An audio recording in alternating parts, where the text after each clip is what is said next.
हाय, आपके पास जूते नाइकी के हैं, कपड़े आप ब्रांडेड पहनते हैं, H&M ज़ारा के कपड़े हैं आपके पास में, फ़ोन आईफ़ोन रखा हुआ है, तो इसका मतलब आप इंसान तो अच्छे हैं। ब्रांड को देख के आप उसके प्रोडक्ट को परचेज़ करते हैं, तो आप वहाँ पे वैल्यू फाइंड आउट करते हैं। लेकिन जब आप अपना पोर्टफोलियो बनाते हैं, तो फिर प्रोडक्ट और ब्रांड को क्यों भूल जाते हैं? तो आज हम बताएँगे जिस तरीके से आप अपना वार्डरोब सेट करते हैं, उसी तरीके से आपको अपना पोर्टफोलियो भी सेट करना चाहिए। क्योंकि वार्डरोब और पोर्टफोलियो जब भी अच्छे दिखाई पड़ेंगे तो आपको खुशी होगी और आप अच्छे लगेंगे वार्डरोब में जब अच्छे कपड़े होंगे और पोर्टफोलियो में जब अच्छे शेयर्स होंगे तब आप वेल्दी बन पाएंगे। तो इस वीडियो में हमने एक कोरिलेशन दिखाया है वार्डरोब और पोर्टफोलियो का। तो वार्डरोब में हम क्या क्या करते हैं, क्या क्या चीज़ों का ध्यान रखते हैं, जैसे कि मैंने बताया कि ब्रांडेड कपड़े खरीदते हैं, ब्रांडेड कपड़े से अपने वार्डरोब को सजाते हैं, ब्रांडेड जूते खरीदते हैं, ब्रांडेड घड़ियाँ खरीदते हैं, आज की डेट में आईफोन खरीदते हैं और भी बहुत सारी एसेसरीज खरीदते हैं ब्रांडेड। इसके अलावा हमारे पास में डाइवर्सिफिकेशन के नाम पे ऑफिस में पहनने के कपड़े अलग होते हैं, सर्दियों में पहनने के कपड़े अलग होते हैं, गर्मियों में पहनने के कपड़े अलग होते हैं, घर में पहनने के कपड़े अलग होते हैं, रात में सोने के समय पहनने वाले कपड़े अलग होते हैं, अंडरगारमेंट्स होते हैं और बहुत सारे एसेसरीज होती हैं लाइक हैंकीज। तो इसी तरीके से हमें अपने पोर्टफोलियो को भी डिज़ाइन करना चाहिए। तो जब हम पोर्टफोलियो डिज़ाइन करते हैं तो हम ये क्यों सोचते हैं कि हमारे छोटी कंपनी से, बहुत पेनी स्टॉक से हम अगर अपना पोर्टफोलियो बनाते हैं तो हम जल्दी रिच बन सकते हैं। ऐसा बिल्कुल भी नहीं होता है, ये सोच है।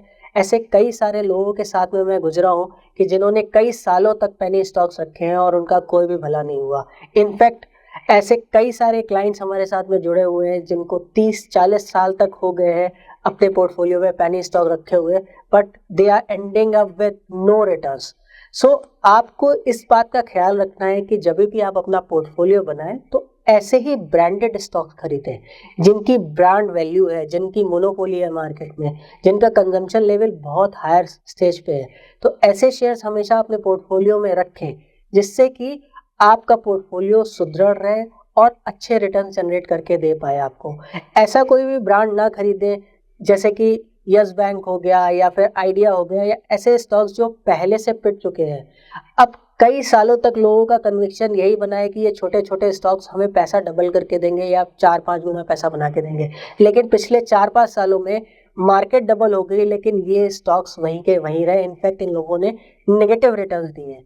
तो जो घोड़ा लंगड़ा हो गया है उस घोड़े पे बैट लगाना ही क्यों, जबकि हमारे पास में अच्छे घोड़े भी हैं और जो हमें रेस जिता सकते हैं, उन घोड़ों पे भी हम बैट लगा सकते हैं। तो अपने पोर्टफोलियो में अच्छे स्टॉक्स रखें। अच्छे स्टॉक्स रखने से आपको ये फ़ायदा होगा कि वो स्लो पेस से चलेंगे लेकिन कांस्टेंट चलते रहेंगे और वो आपके वैल्यू क्रिएट करके देंगे आपके पोर्टफोलियो में। दूसरी चीज़, हम जैसे बता रहे थे कि डाइवर्सिफिकेशन हम अपने वार्डरोब में करते हैं, उसी तरीके से हमें अपने पोर्टफोलियो में भी डाइवर्सिफिकेशन चाहिए। ऐसा नहीं है कि केवल स्टॉक्स ही खरीदने हैं, हमें म्यूचुअल फंड्स में भी इन्वेस्टमेंट करना चाहिए, हमें एसआईपी के थ्रू भी इन्वेस्टमेंट करना चाहिए। इसके अलावा और जो इक्विटी के प्रोडक्ट हैं उनमें भी जाना चाहिए। इनफैक्ट हमें डेट इंस्ट्रूमेंट्स में भी जाना चाहिए शॉर्ट टर्म गोल्स के लिए अपने। Apart from the most important thing कि हमें इंश्योरेंस ज़रूर लेना चाहिए सो दैट कि अगर हमें कोई भी मेडिकल इमरजेंसी या कोई लाइफ इमरजेंसी हमारे परिवार के साथ में हो जाती है तो हमें अपने पोर्टफोलियो को काटना ना पड़े, ख़त्म ना करना पड़े। तो उस पोर्टफोलियो को सजाए रखने के लिए, बरकरार रखने के लिए आपको डाइवर्सिफिकेशन का रिक्वायरमेंट है। और एक बार मैं फिर से कहूँगा, डाइवर्सिफिकेशन के साथ साथ आपको अपने पोर्टफोलियो को इस तरीके से डिज़ाइन करना है कि जब भी आप अपना पोर्टफोलियो खोलें तो उसकी सुंदरता से आप प्रभावित हो। ऐसा नहीं है कि जब भी आप पोर्टफोलियो खोलें तब आपका मन दुखी हो जाए। जिस तरीके से आप अपनी वार्डरोब को खोल के खुश होते हैं और देखते हैं कि हमारे पास में इतने कलरफुल कपड़े हैं, इतने सुंदर कपड़े हैं, उसी तरीके से पोर्टफोलियो में भी कलरफुल स्टॉक्स को लीजिए, डाइवर्सिफिकेशन कीजिए और अपने फाइनेंशियल प्लानर या फाइनेंशियल एडवाइज़र से ज़रूर सलाह लीजिए कि आप अपने पोर्टफोलियो को वार्डरोब की तरह कैसे खूबसूरत बना सकते हैं। I hope you like this video. और हम इस तरीके की वीडियो एवरी वेंसडे और सैटरडे को अपलोड करते हैं। अगर आपको हमारी वीडियो पसंद आई हो तो please like, share and subscribe. We are signing off for today. Till then, invest wise, watch wise. Thank you.